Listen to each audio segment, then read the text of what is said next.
Esse trabalho é um mapeamento político relacionado aos povos indígenas. Os povos indígenas do Brasil compreendem um grande número de diferentes grupos étnicos que habitam o país desde os milênios antes do início da colonização portuguesa, que principiou no século XVI, fazendo parte do grupo maior dos povos ameríndios. No momento da descoberta do Brasil, os povos nativos eram compostos por tribos seminômades que subsistiam da caça, pesca, coleta e da agricultura itinerante, desenvolvendo culturas diferenciadas. Atualmente, para muitos observadores, o destino dos povos indígenas do Brasil ainda é incerto e esperam muitas lutas pela frente. Os conflitos que os envolvem continuam a se multiplicar. Mortes, abusos, violência e disrupção interna continuam a afligir muitas comunidades. Mesmo com todos os avanços e toda a proteção jurídica, com toda a conscientização política das comunidades e sua mobilização conjunta, e mesmo com o apoio de expressiva parcela da população brasileira não índia, os organismos internacionais. Há muitos interesses políticos, econômicos e até mesmo culturais em jogo. Ainda faltam muito para que eles consigam garantir suas terras e uma sobrevivência digna e independente da tutela do governo, que historicamente os entendeu como incapazes e chamou a si a responsabilidade de administrá-los, mas tem sido também incapaz de assegurar-lhes os direitos que já foram definidos constitucionalmente e vem sendo acusado até de promover profundos retrocessos de maneira deliberada que dão continuidade a um secular genocídio, atraindo com isso pesadas e incessantes críticas no país e também no estrangeiro. Portanto, pensando em assegurar o direito dos índios, existem na Constituição Federal o Estatuto dos Povos Indígenas, que através de lei regula as relações dos povos indígenas, suas comunidades e dos índios individualmente, com a sociedade e com o Estado brasileiro, as quais devem se basear no princípio de proteção e respeito às organizações sociais, costumes, línguas, crenças e tradições de cada povo, os direitos originários que sobre as terras que tradicionalmente ocupam e todos os seus bens.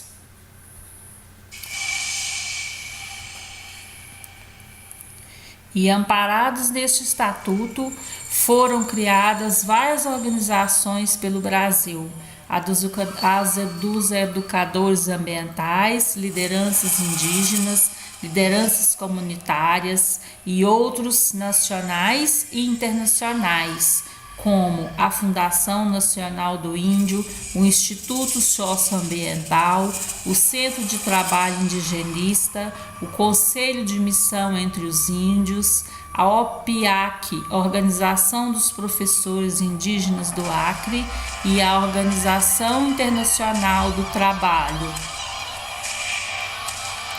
A Fundação Nacional do Índio, FUNAI, é o organismo indigenista oficial do Estado brasileiro, criada por meio da Lei 5.371, de 5 de dezembro de 1967, vinculada ao Ministério da Justiça, é a coordenadora principal, executora da política indigenista do governo federal.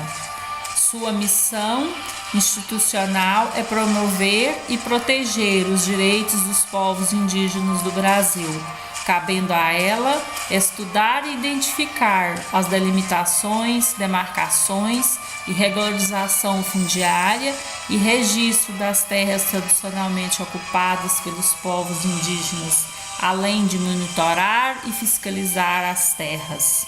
A FUNAI também coordena e implementa as políticas de proteção aos povos isolados e recém-contatados.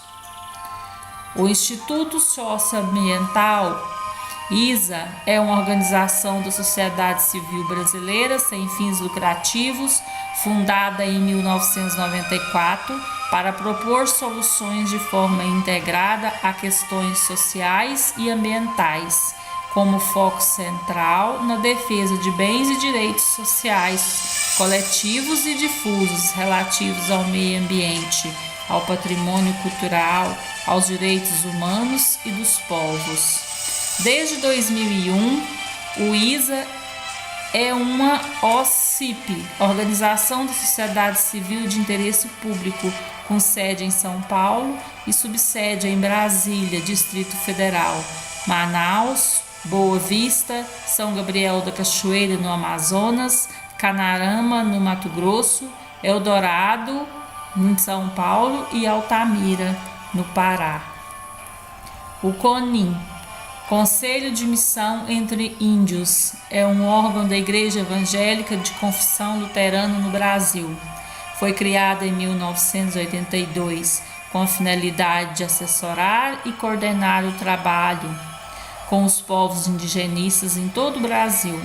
Para entender esse objetivo, o COMIN se faz presente junto a alguns povos e comunidades indígenas, criando parcerias e dando apoio nas áreas da educação, saúde, terra, organização e autossustentação. O CONIM tem também como princípio e compromisso apoiar as prioridades colocadas pelos povos e comunidades indígenas, respeitando seu jeito de ser, sua cultura, trabalhando com eles e não por eles. Os trabalhos do COMIN são realizados por um grupo de profissionais nas áreas de pedagogia, teologia, pastoral, direito, enfermagem e medicina, assistência social, agronomia e outras, em 7 campos de trabalho. Nesse Brasil extenso, com 26 estados e um Distrito Federal, temos uma média variada de muitos povos, calculados no ano de 2005 pelo Instituto Brasileiro de Geografia, IBGE. Segundo esse relatório dos povos indígenas no Brasil, existem entrelaçados nesses povos mais de 225 etnias no país. Aicanãs, Ajurus, Amaniés, Anambés, Aparai, Apiacás, Apurinã, Arapaço, Arara, Araras do Aripuanã, Aruás, Campas, Assurinis do Tocantins, Assurinis do Xingu, Avás, Canoeiros, Guajás, Altés, Bacairis, Barás, Barazanas, Baré, Bororós, Chamococos, Chiquitanos, Cintas Largas, Denes, Dezanos, Enauenês, Nauês, Funiôs, Gavião Mondé, Paracategé Gavião, Pucobié Gavião, Guajajaras, Guaranis, Guaiatós, Upidá, Iquipengue, Ingaricó, Jabutis, Jamamades, Jarauararas, Javaés, Jeaiús, Jumas, Caapor, Caiabes, Caingangues, Caixanas, Calapalos, Camaiurás, Cambebas, Cambiuás, Canamaris, Apaniecras Canelas, Rancocamecras canelas, canindés, canoês, carajá, carapanã, carapocotó, carapuna, caripunas do Amapá, cariris, cariris chocós, caretianas, araras caros, caru azul, catuquina, caxuana, caxarari, caxinauá, cachixó, caiapós, quiriris, cocamas, corubo, craós, crenaques, cricates, cubel, cuiucuru, culina madiá, culinas pano, curipaco, curiaias, quiuazá, macurape, macuna, macuxis, matipos, mates, machacalis, meinacos, miranha, miritis tapuias, mundurucus, muras, naucás, nambiquaras, nuquine, ofaiés, oroiúios, paieter, palicurés, panará, pancararés, pancaru, paracanã, parecis, parintintins, patamona, pataxó, pipipãs, pirarãs, piratapuias, pitaquaris, potiguaras, poianauás, riquibactás, sacurabiate, sateré-maiuvé, xanenava, suruís, suiás, tabajaras, tapuianas, tapirapés, tapuias, tarianas, terenas, ticunas, tiriós, torás, trucá, trumai, tiçunhus de japás, tucanos, tumbalalá, taparis, tupinambás, tupiniquins, tuiucas, umutinas, amondauas, uaimirins atororares, iapichanas, urequenas, uaçus, uaorás, uiaianas, chacriabás, xambioás, chavantes, chetás, caiapós chicrins, chipaias, chucuru, chucuru cariri, iamanavá, Yanomamis, Itaualapitis, Iecuanas, Jurunas, Zoés, Zorós, Sururuarás. Enfim, sobre essa realidade, constata-se atualmente, diante de tantas lutas, em média, 488 terras indígenas reconhecidas e demarcadas pela FUNAI. Juntas, elas somam 105.675.003 hectares, que representa 12,41% do total do território brasileiro. Outras 123 terras ainda estavam em processo de identificação e demarcação. Suas possíveis superfícies não estão somadas ao total indicado. Existem ainda referências a terras presumivelmente ocupadas por índios que estão por ser pesquisadas para definir se são ou não indígenas. A área das terras indígenas já demarcadas é equivalente aos territórios da França e da Grã-Bretanha somados. O Estado brasileiro, por meio da FUNAI, usa o critério tradicional para demarcar essas terras. No futuro, há um plano na FUNAI de transformá-las em propriedade coletiva de cada tribo. O conjunto dessas áreas protegidas, representadas pelas unidades de conservação federais e estaduais e pelas terras indígenas, excluídas todas as sobreposições existentes, totaliza em valores normalizados pelo IBGE 2.294.343 quilômetros, ou seja, 26,95% do território nacional.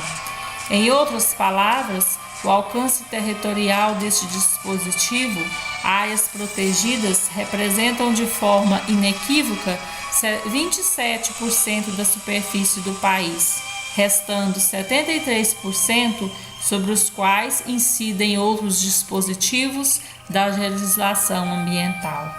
Nesse processo, dados recentes revelam dados importantes sobre a população indígena brasileira na atualidade. Os dados mostram quais são as principais etnias e onde vivem, situação das terras indígenas, entre outros dados. População indígena, 896.917 da população brasileira.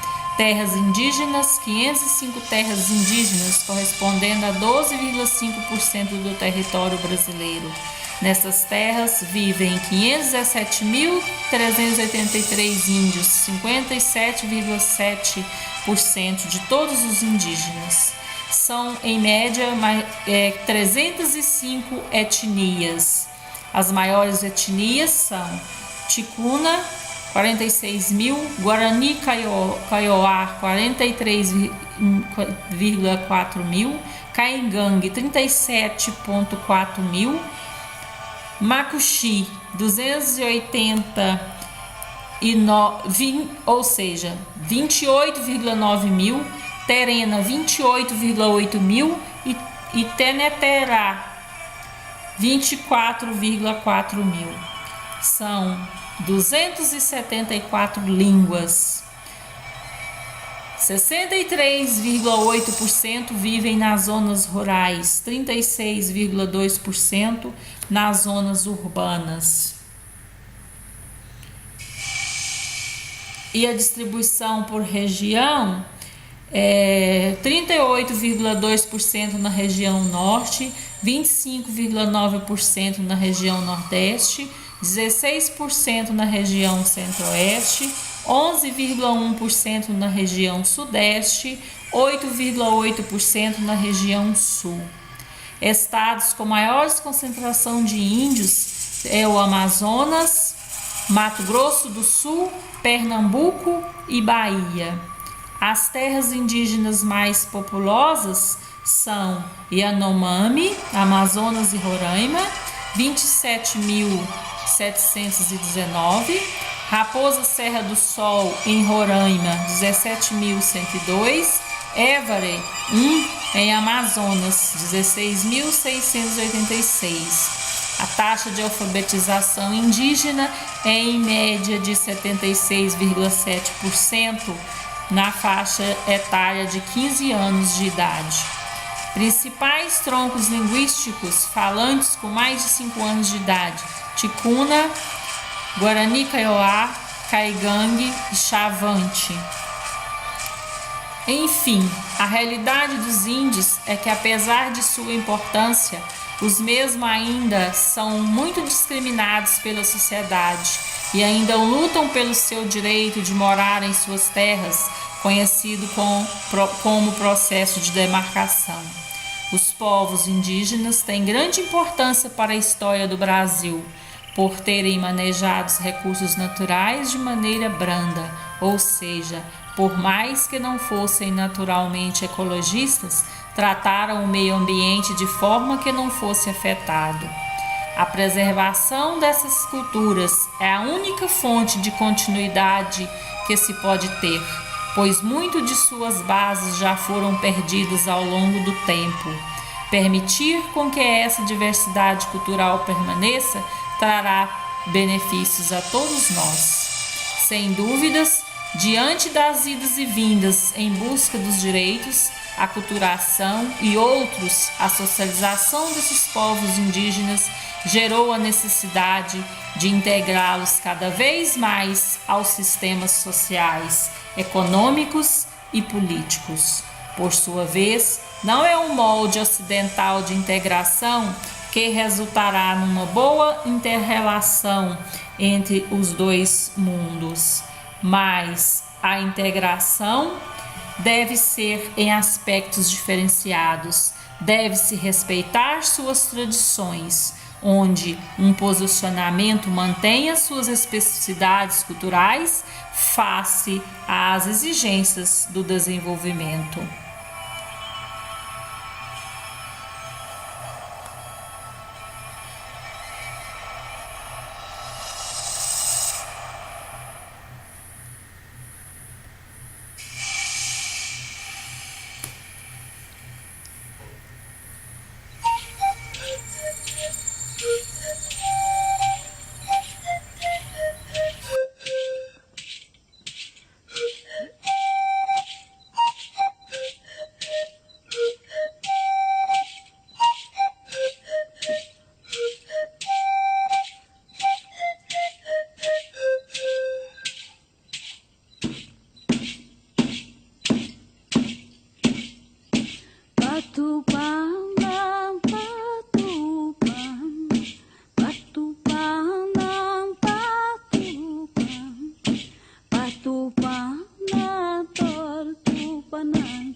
Aku mang ciru tong kung cha, aku mang ciru tong kung cha.